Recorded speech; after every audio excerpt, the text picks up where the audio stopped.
Hi, it's Linda Henley-Smith again, and my guest star today is Gary. Gary the cat.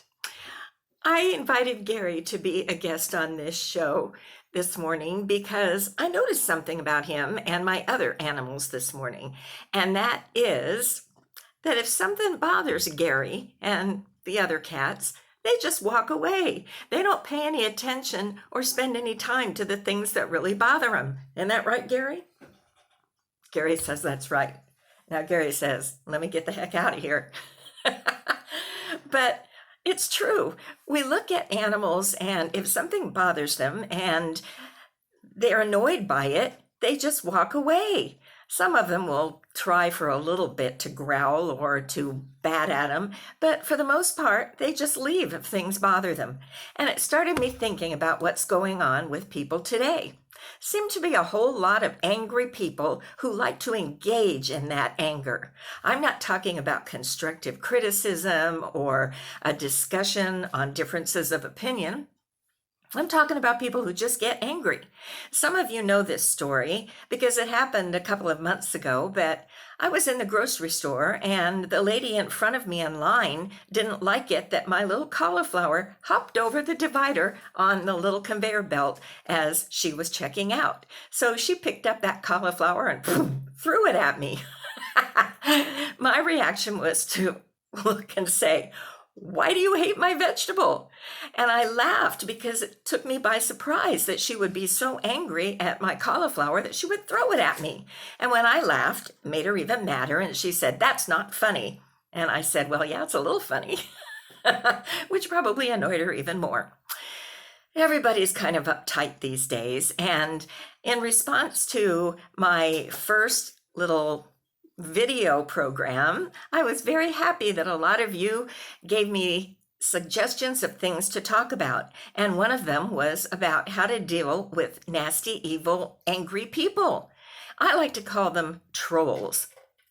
And so, short of getting yourself a big old can of troll away, the best thing that I know to do is just to listen to people if they're complaining, but if they get angry about something or go off on you, just walk away.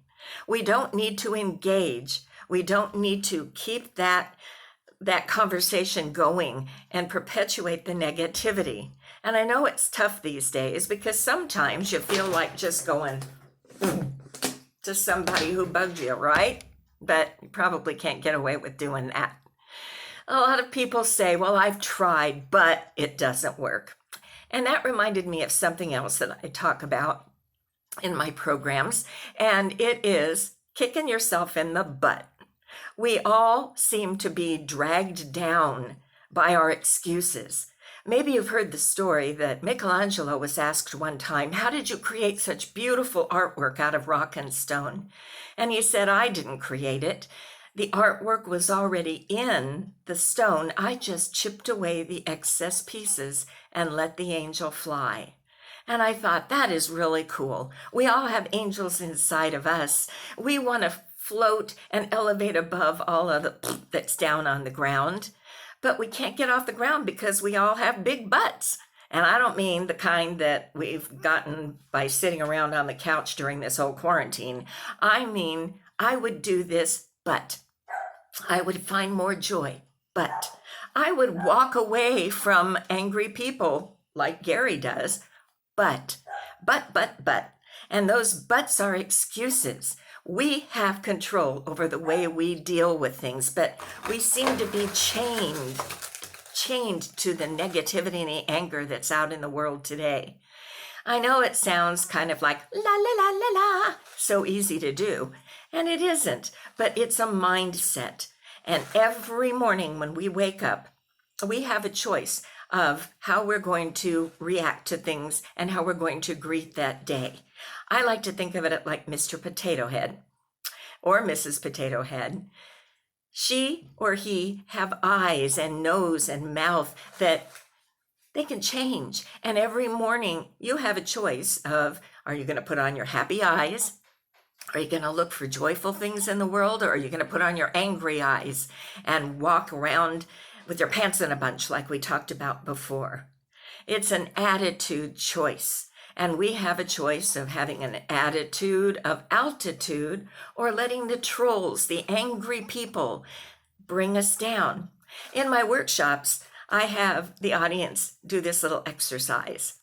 Put your fingers up behind your head like this. Go ahead, nobody's watching you. And go, that is the universal sign of the troll. And in any time or the next time that someone is really angry and rude to you, you don't have to engage. Just go, and that will make you laugh. Because you'll know it's the universal sign of the troll. And you're giving yourself permission not to engage. They won't know what you're doing, and that'll annoy them even more, which kind of is even funnier. So thank you all for sending me your questions. And another one that I'd like to just finish with is, a friend said, well, do you have any suggestions of what to do when you're stressed out? Remember, stress, and you can't go to sleep. Well, the one thing that I know not to do is to watch the news, watch something horrific on TV, think about all that's wrong in the world right before you try to drift off into la la land. What kind of dreams do you think you're going to have? I read a study once where these scientists and psychologists and all these people who know a lot more than I do said that if you plant a good seed in your mind when you go to sleep, you tell yourself what you want to think about when you wake up in the morning, and you'll be surprised at the effect it has. Don't set yourself up with putting on your angry eyes. Kick other butts out of the way. You have a choice to live with an attitude of altitude. Is that going to fix everything that's wrong in the world? No. You take action when it's going to make a difference and you can be constructive. But being annoyed when people cut you off in traffic, or being annoyed when people throw cauliflowers at you, that's not elevating you. The only one that's going to suffer from that is you. So remember, you have a choice. You can find joy. Laughter won't fix everything. It doesn't make everything better for us, but it sure makes us better for everything. Please give me your comments and your suggestions, and please spread the word, because this is my way of getting out of my quarantine blues, and that is to be able to share some things with you that I love so to share. So sign up and follow this YouTube and let me know what you think, and keep laughing. It'll make people wonder what you're up to. Bye.